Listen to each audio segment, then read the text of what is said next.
ವಿಶುದ್ಧಾತ್ಮರು ಮತ್ತು ಅವರ ಶಿಷ್ಯನಾದ ಜೀವಾತ್ಮನು ಇಬ್ಬರೂ ಸೇರಿ ಆಧ್ಯಾತ್ಮಿಕ ಜೀವನವನ್ನು ನಡೆಸಲು ಪ್ರಾರಂಭಿಸಿದರು. ಆತ್ಮನೇ, ಈ ಮಾರ್ಗದಲ್ಲಿ ನಡೆಯುತ್ತಾ ಹೋದಂತೆ ನನ್ನೊಳಗಿನ ಪ್ರಶ್ನೆಗಳು ಹೆಚ್ಚಾಗುತ್ತಿವೆ. ಜೀವಾತ್ಮನೇ, ಪ್ರಶ್ನೆಗಳೇ ಆಧ್ಯಾತ್ಮಿಕ ವಿಚಾರ ಮಾರ್ಗದ ಮೊದಲ ಹೆಜ್ಜೆ. ಪ್ರಶ್ನೆ ಇರುವವರೆಗೂ ಹುಡುಕಾಟ ಮುಂದುವರಿಯುತ್ತದೆ. ಅವರೊಂದಿಗೆ ಮಾಲತೇಶ ಮತ್ತು 13 ಶಿಷ್ಯರು ವಿಶುದ್ಧಾತ್ಮರನ್ನು ಅನುಸರಿಸಲು ಪ್ರಯತ್ನಿಸುತ್ತಾರೆ. ಆತ್ಮನೇ, ಇವರಿಂದು ತಮ್ಮ ಸಾಧನೆಗೆ ಸಿದ್ಧರಾಗಿದ್ದಾರೆ.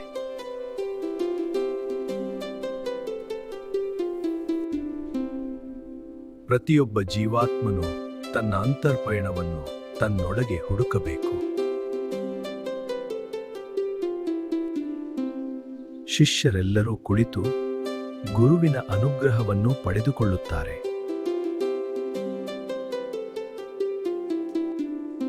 ಜೀವಾತ್ಮನೇ, ಈ ಶರೀರ ಎನ್ನುವ ಮಾಯಾಲೋಕದಲ್ಲಿ ನೀನು ಅಹಂಕಾರ ಎಂಬ ಕಟ್ಟಡವನ್ನು ಕಟ್ಟಿರುವೆ. ಅದನ್ನು ಮೊದಲು ಗುರುತಿಸು.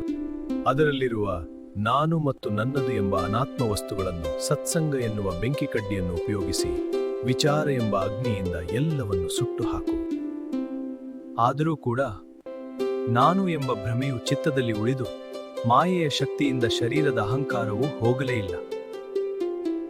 ಆತ್ಮನೇ, ಕೃಪೆ ತೋರಿ ನಮಗೆ ಆತ್ಮಜ್ಞಾನವನ್ನು ಕರುಣಿಸಿ.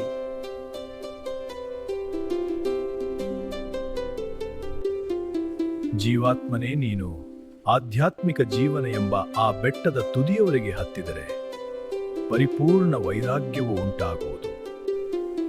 ಜೀವಾತ್ಮನೇ, ನೀನು ಈಶ್ವರನ ಅನುಗ್ರಹದಿಂದ ಶರೀರದ ವಾಸನೆಯನ್ನು ಬಿಡಿಸಿಕೊಂಡ್ರೆ ಎಲ್ಲವೂ ತಿಳಿಯುವುದು. ಜೀವಾತ್ಮರುಗಳೇ, ಎಲ್ಲರೂ ನಿಮ್ಮ ಸಂಸಾರವನ್ನು ಬಿಡದೆ ಅದರ ಜೊತೆಯಲ್ಲಿ ಆಧ್ಯಾತ್ಮಿಕ ಜೀವನವನ್ನು ಕೂಡ ಅನುಸರಿಸಿ ಕೊನೆಯಲ್ಲಿ ಮೋಕ್ಷ ಉಂಟಾಗುವುದು. ಆಧ್ಯಾತ್ಮಿಕತೆಯು ಹೆಚ್ಚುತ್ತಾ ಹೋದಾಗ ವಿಶುದ್ಧಾತ್ಮರಿಗೆ ಅನೇಕ ವಿಧವಾದ ಸಿದ್ಧಿಗಳು ಉಂಟಾಗತೊಡಗಿದವು.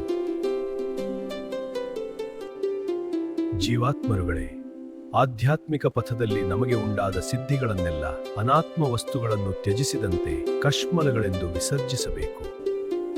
ಒಂದು ವೇಳೆ ನೀವು ಸಿದ್ಧಿಗಳ ಆಕರ್ಷಣೆಗೆ ಒಳಗಾದರೆ ಅದು ನಿಮ್ಮನ್ನು ಮತ್ತೆ ಪ್ರಾಪಂಚಿಕದ ಮಾಯೆಯ ಕಡೆಗೆ ಸೆಳೆಯಬಹುದು. ಅದಕ್ಕಾಗಿ ಬಹಳ ಎಚ್ಚರಿಕೆಯಿಂದಿರಬೇಕು.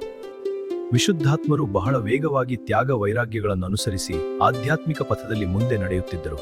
ಆದರೆ ಅವರ ಶಿಷ್ಯರೆಲ್ಲರೂ ಬಹಳ ಕಷ್ಟದಿಂದ ಹಿಂದೆಯೇ ಉಳಿದುಬಿಟ್ಟರು. ಮಾರನೆಯ ದಿನ ಅವರು ಮತ್ತೆ ಒಂದು ಬಾರಿ ಕೆಳಗೆ ಬೆಟ್ಟದಿಂದ ಇಳಿದು ಬಂದು ಶಿಷ್ಯರು ಎಲ್ಲಿದ್ದಾರೆಂದು ಹುಡುಕುತ್ತಿದ್ದರು.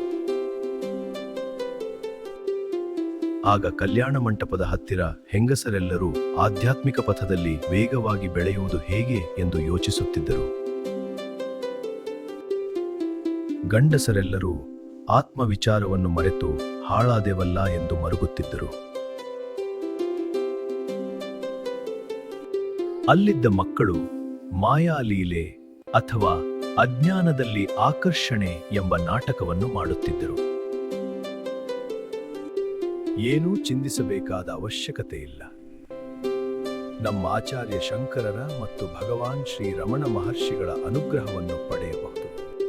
ಸರ್ವಥಾ ಪ್ರಯತ್ನಿಸಿದರೆ ಈ ಮಾಯೆ ಎಂಬ ಬಲೆಯಿಂದ ಹೊರಬರಬಹುದು ಮತ್ತು ಚಿತ್ತಶುದ್ಧಿಯನ್ನು ಪಡೆಯಬಹುದು. ಇದರಿಂದ ನಾವು ಮಾಯೆಯ ಸುಳಿಯಲ್ಲಿ ಸಿಕ್ಕಿಕೊಂಡು ಅಹಂಭಾವದಿಂದ ಶರೀರವೇ ನಾನು ಎಂಬ ಭ್ರಮೆಯನ್ನು ಬೆಳೆಸಿಕೊಂಡಿರುವೆವು. ಇದನ್ನು ಕಡಿಮೆ ಮಾಡಿಕೊಳ್ಳಲು ಸರ್ವಥಾ ಪ್ರಯತ್ನಿಸಬೇಕು. ಪ್ರಿಯ ವೀಕ್ಷಕರೇ, ಇಲ್ಲಿಗೆ ರಾಜೀವಾತ್ಮ ಮತ್ತು ಮಾಯಾ ಕಲ್ಯಾಣ ಮಂಟಪದ ಸಂಚಿಕೆಯ 4 ಭಾಗಗಳು ಮುಗಿದಿದೆ.